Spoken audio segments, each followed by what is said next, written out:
Little fellow, look at you. You just trotted right up here, as if you knew exactly what I was thinking. You remind me of that night the Admiral took my finest hook, leaving only that sliver of blue ceramic painted with a perfect little forget-me-not. I placed it right on this windowsill, and it just sits there, a tiny splash of color against the weathered wood, never moved since.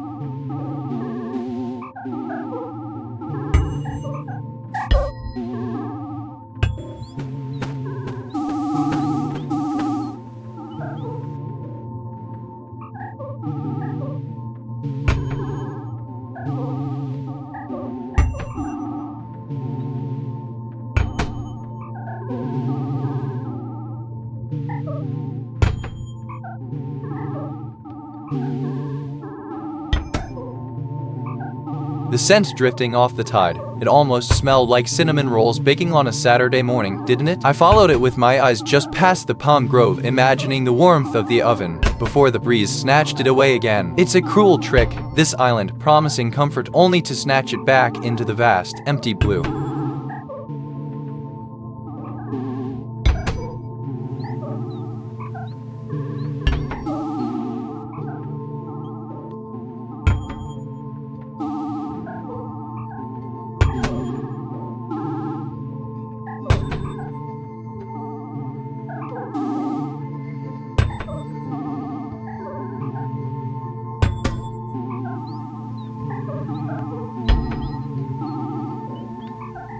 You know, I remember this grand townhouse in the city, the one with the brass knockers shaped like a snarling lion. I was due to deliver a box of rare Peruvian tea that day. The schedule was tight, the kind that made your spine ache just thinking about it, and I was practically flying, heart thrumming against my ribs like a trapped hummingbird. I remember the little bell chiming a delicate, high tingling and opening the door to this woman with hair the color of polished mahogany. She didn't even look at the tea. Her eyes were fixed on the pocket watch hanging from my belt, a piece I'd inherited, ticking away seconds I felt too privileged to waste. She said my footsteps sounded like measured applause on the marble floor, which was quite a compliment, I suppose. The twist was when she finally took the box, but instead of paying, she reached into a velvet pouch and handed me a single, perfectly smooth, sea green glass marble. It felt cool and impossibly heavy in my palm, like captured moonlight, and she just smiled and said, "Keep the sound of the city for the quiet days, Mr. Hurry." I never saw her again. But sometimes, when the sun hits the water just right,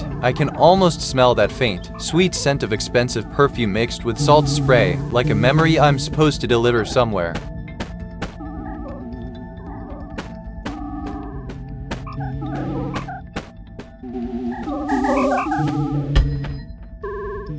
Rain again! This guy just showing off how much water it has and I don't.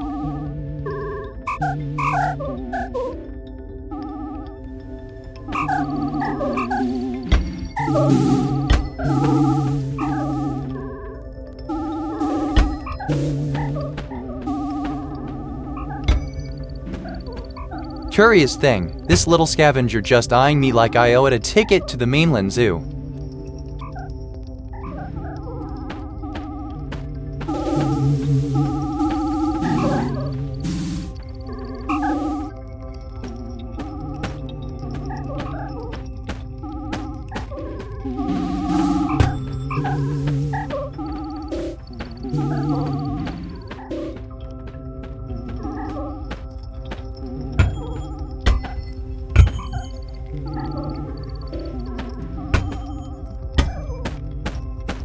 My stomach just filed a formal complaint about the coconut situation.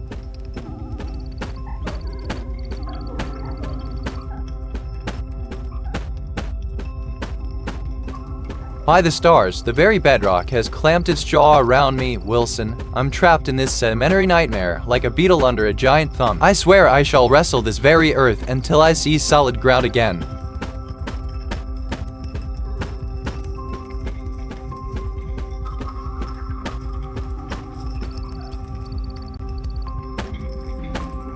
Perhaps a little percussive art is required. I wonder if these salvaged bits of metal could sing out a decent welcome.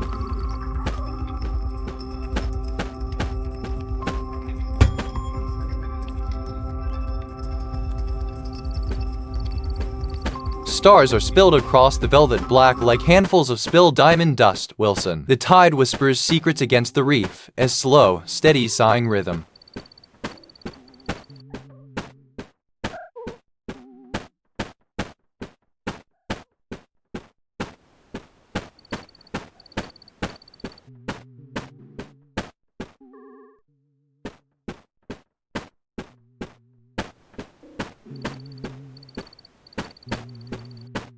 Look at this little brute. A pig. You are rooting through my carefully arranged driftwood pile, aren't you?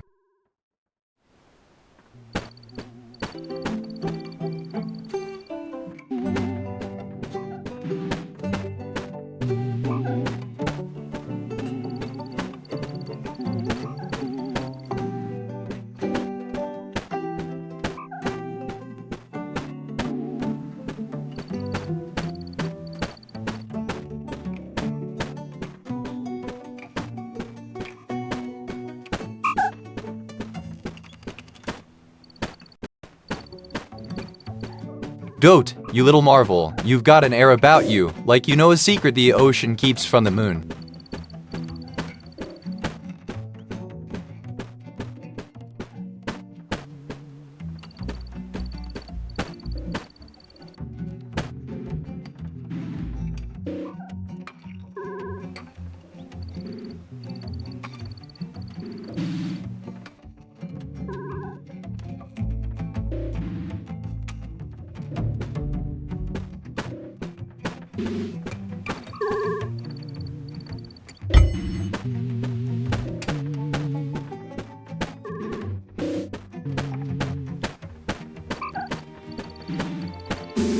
Remember that time I was trying to teach the parrot, Bartholomew, to whistle? Oh, it was a riot, a feathered fiasco of epic proportions. I'd painstakingly carved that little silver whistle out of the spare bits, polished it until it shone like a captured rainbow, and I thought, finally, I'd taught him the proper trill. He'd sit there on the edge of the veranda railing, looking so terribly smug, puffing out his chest feathers like a tiny feathered peacock. I'd blow the perfect, high-pitched note, and he'd open his beak, ready to mimic the sweet sound. But instead, what came out was this horrible, rattling squawk, like a rusty hinge screaming in protest. It sounded nothing like a musical bird, more like a shipwrecked accordion trying to play a march. I nearly tossed him into the surf right there, convinced I'd wasted my last good bit of polishing wax on such a disappointment. Yet, even that awful noise, when the wind caught it just right, had a certain wild, beautiful honesty to it that I never expected.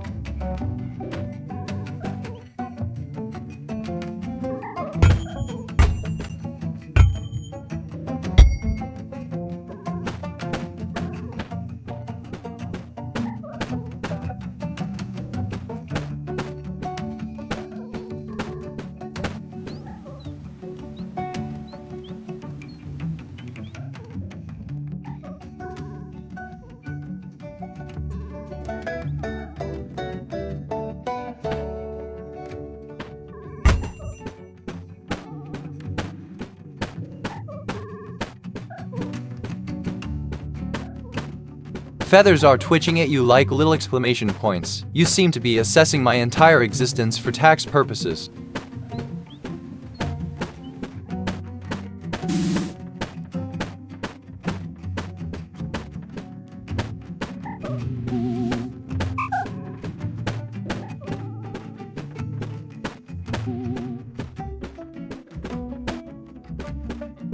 Bunnies are quite the little twitchy things, aren't they? Watch how it noses that root. Seems quite focused on its tiny meal.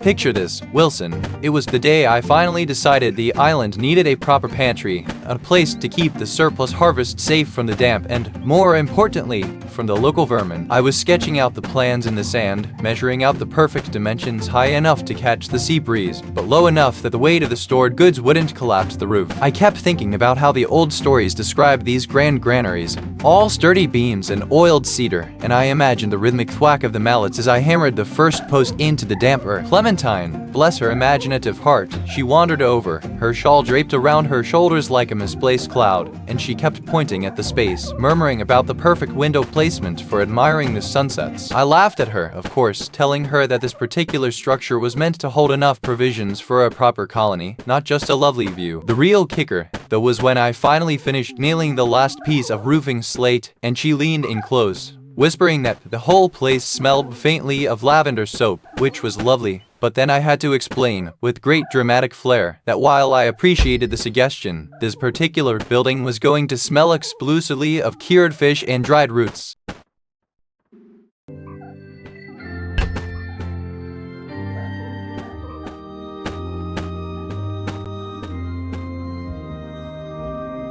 Mist hangs so thick, Wilson, it feels like breathing through damp woolen socks, and there's a chicken strutting like it owns the fog itself.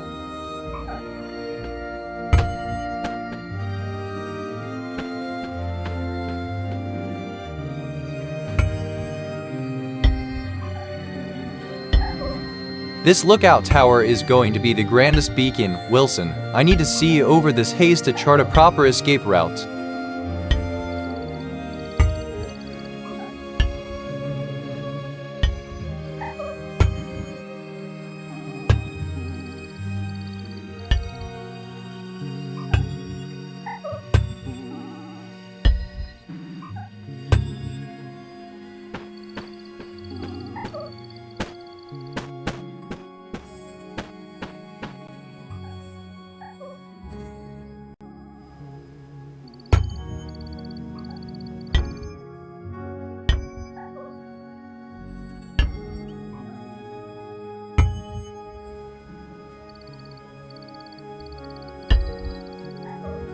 You know, this reminds me of the time I tried to build a proper little boat dock, something substantial, you know, not just a pile of haphazard logs that the tide gnaws at. I had spent nearly 2 full sunrises measuring the tidal shifts, arguing with myself about the optimal angle for the pilings, convinced that structural integrity was all about the angle, always the angle. I'd managed to lash together a framework that looked, I thought, positively respectable, a little jetty that could handle a decent swell, even a decent passing schooner. Then, that damnable little duck waddled right across the main beam, looking entirely too pleased with himself, like he was directing maritime traffic with his beady little eyes. I reached out to shoo him, just a gentle tap with a piece of driftwood, and he, instead of flapping away, just tilted his head and let out the single, perfect, unbelievably loud quack right as the whole structure decided to give way beneath him. I remember the sound. It wasn't a crash, more of a long, groaning sigh of splintering wood, and I tumbled straight into the shallow, warm mud, the smell of brackish water and wet clay rising up to meet me. And the duck, he just hopped off the wreckage and paddled away toward the mangroves, as if he'd been mocking the entire project all along.